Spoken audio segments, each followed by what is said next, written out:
Hi, and welcome to lesson number 1 in module 3, that is about e-business creation.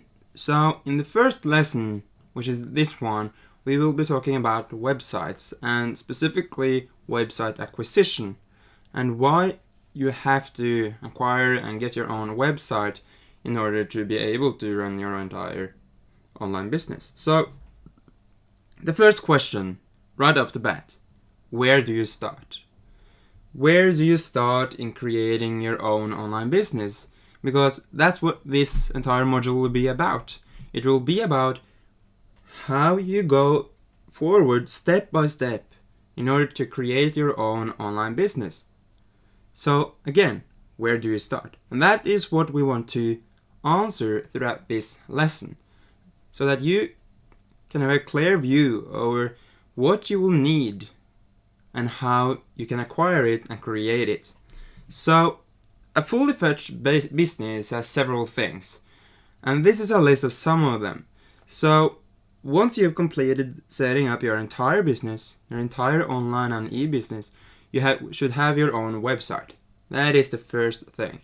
The next one is that you should create landing pages so that you can capture leads and build an email list, and through this email list you can build a relationship with your viewers and your customers.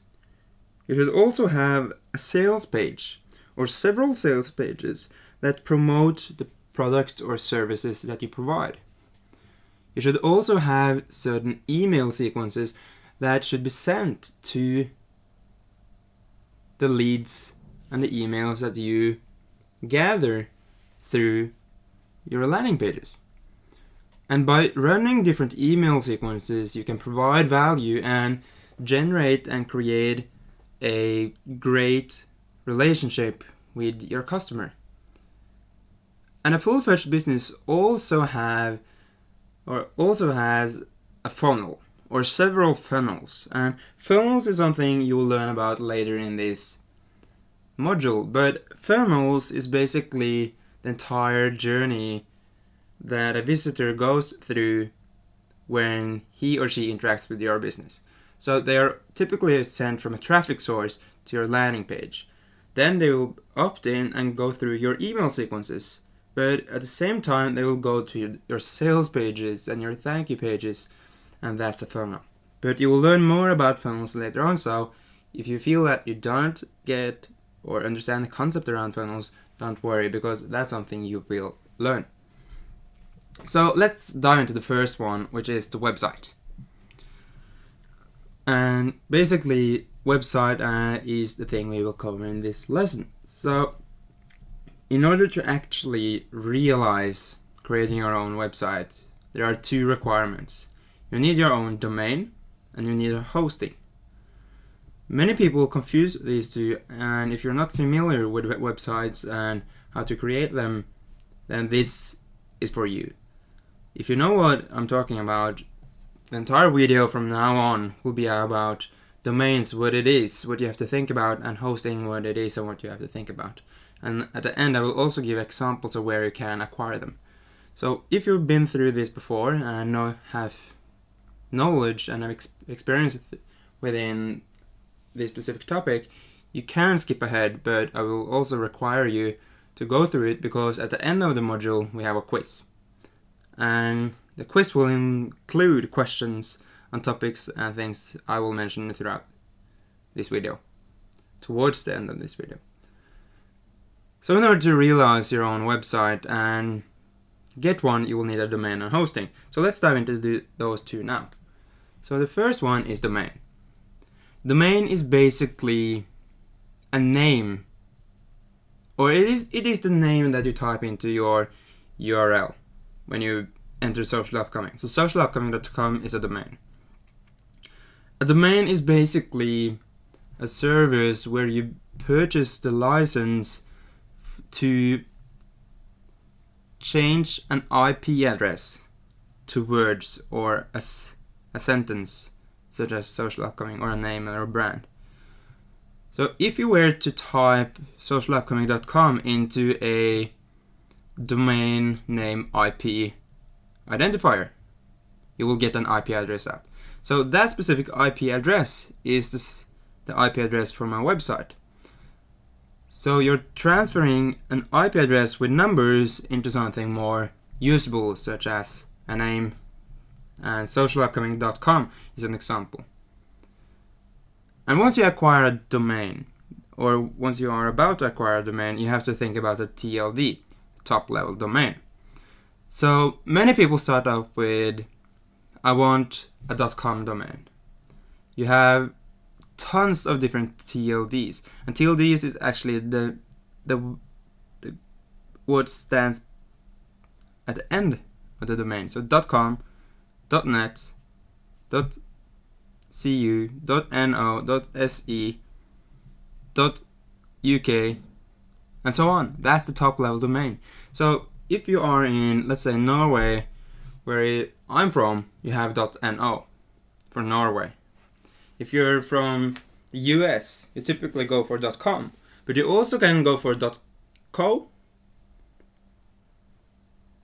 and .today, and there are a lot of different top level domains.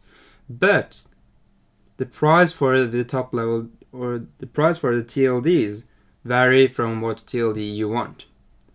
.com is a pretty cheap one, but you have .co, which is a way more expensive. The next one, and the last thing about domains, or it isn't the last one or the last thing, but it's the last thing we will mention in this lesson. So there is one thing you perhaps want to think about when you go for a domain, and that's the domain strength when it comes to the metrics. If the domain that you're considering acquiring has been used before, it has metrics. Imagine someone starting a business and they go, this is a shoe business. So let's say that the business is called Joe's Shoes. Or let's reframe it. So Shoes by John. And John, he is a decent guy and he's serious about his business. So he builds up a lot of content on shoesbyjoe.com, and he opens an online store. He gets some backlinks and links from other websites back to his own, so he builds something called backlinks.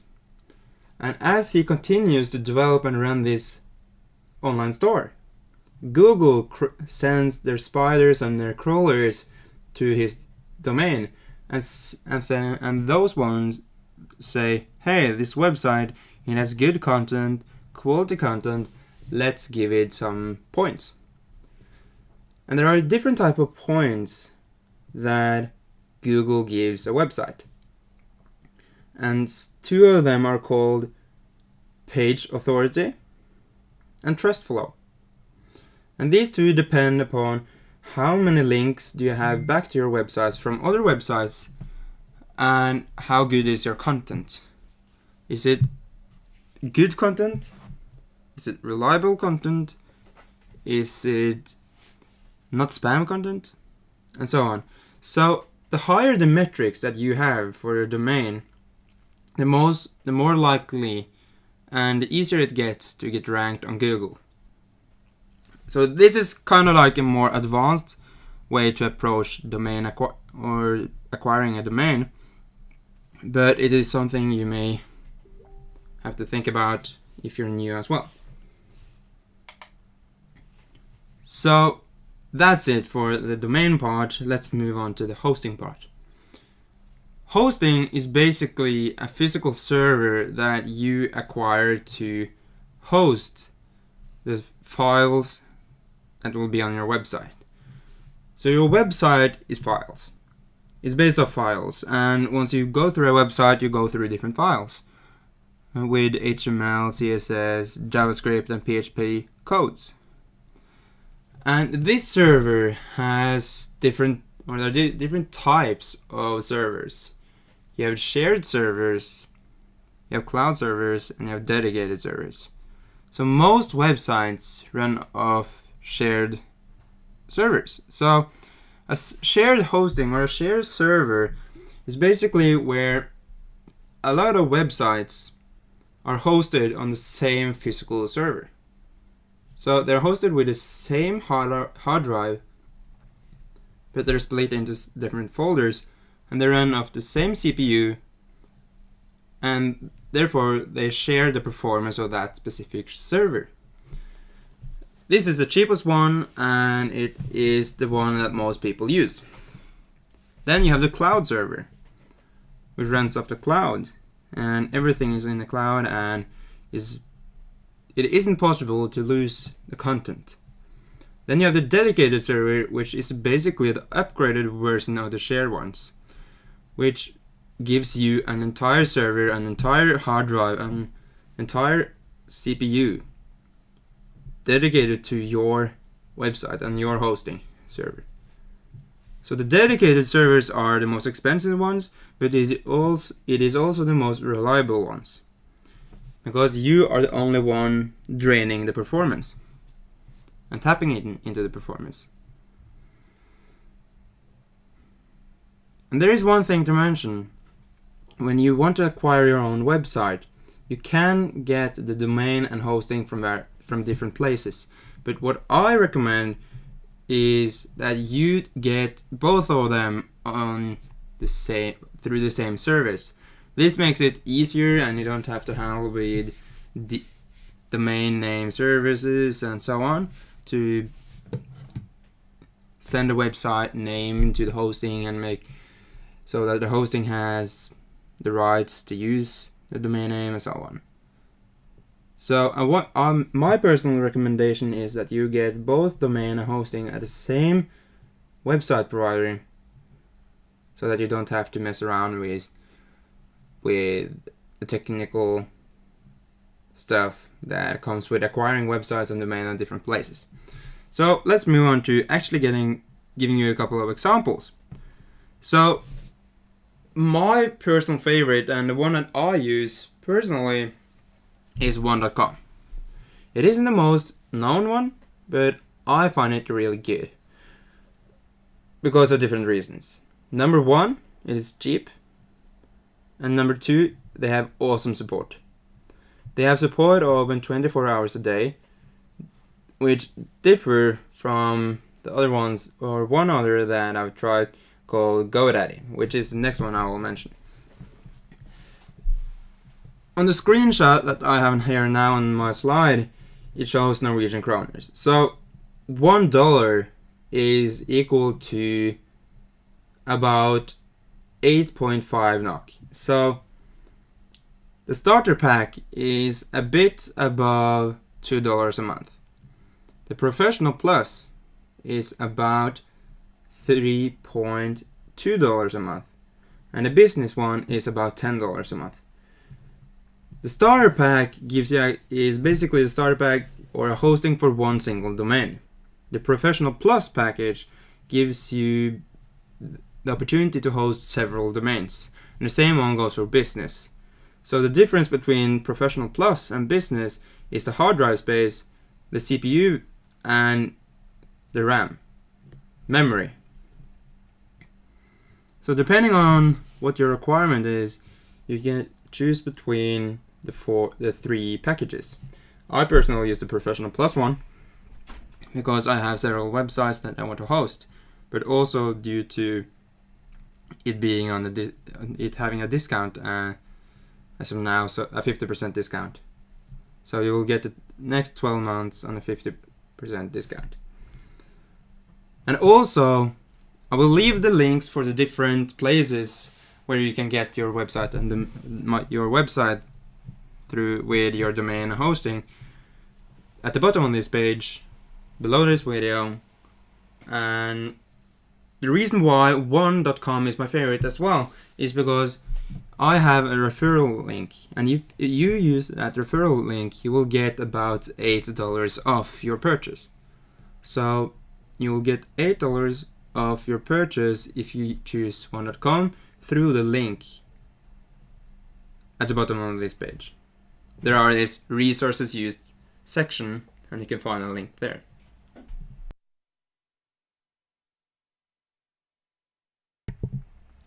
So the next one, as I mentioned, is GoDaddy.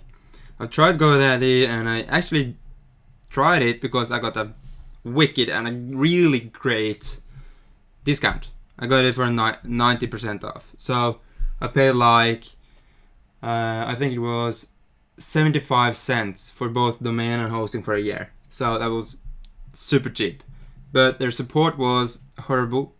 They didn't have a chat function, and they never answered my email. So that's my experience with them. So that's why I moved over to Onecom for all of my websites. So GoDaddy is another option, and it is really cheap. It is, but you should think about the performance issues, because I also had performance issues with my websites due to them timing out. My website actually took up towards 15 seconds to load, and that's primarily due to the shared hosting that GoDaddy uses for their cheapest websites plans. So you should think about what performance you want as well. Onecom is great when it comes to performance. GoDaddy isn't that great, and I think it's primarily due to the price differences. But there is one thing to mention. I got my GoDaddy package on a discount, and that discount was way cheaper than Onecom. But after the 1 year or the 1 year plan that I got a discount on, it would be twice as expensive as Onecom. Another one is Bluehost, and Bluehost is another option. I don't personally have experience with them, but they have really great reviews. And as you can see, the best web hosting starting at $3.95 a month. So this means that they're as expensive, their cheapest package is as expensive as the Professional Plus package on Onecom. So that's also why I recommend Onecom, because of the price compared to the other big giants such as Bluehost and the next one, which is HostGator. They have the same price, $4 a month. HostGator is also a big fish or a big shark in the website hosting, cloud hosting, and domain industry, but they're more expensive than other providers such as Onecom. So these were 4 different service websites providers where you can acquire your own domain and hosting. So that's it for this video, and if you actually want to go ahead and register your own domain and hosting, you can scroll below this video. At the very bottom you have this resources used section, and you will find a link for the different providers. So again, I recommend using Onecom due to the discount that you will receive, the awesome support, the great performances of their servers, and because it's really cost effective. That's it for this video. In the next video, we will go through actually installing and setting up your website with a CMS called WordPress. If you haven't been into WordPress, great, you will learn about it now. Have you also been into WordPress before? Even better, because you will find it that way easier. So scroll below this video if you don't have your own website as of now. Get your own, because this entire module is a hands-on module. I will show step by step how to set everything up, how to create landing pages, how to create your own website and blog, sales pages, and so on. And for you to be able to do the same, you have to follow what I do, but you also have to have the resources. So go ahead, get your own domain, and personally I recommend Onecom because of the great prices, the support, chat box which is available 24 hours a day, and the performances. I've never had performance issues with Onecom, and I've had them for over 4 years. So that's it for this video. Once you are ready, scroll below this video and click the next lesson, which is about website actual website creation and setting up your own WordPress website.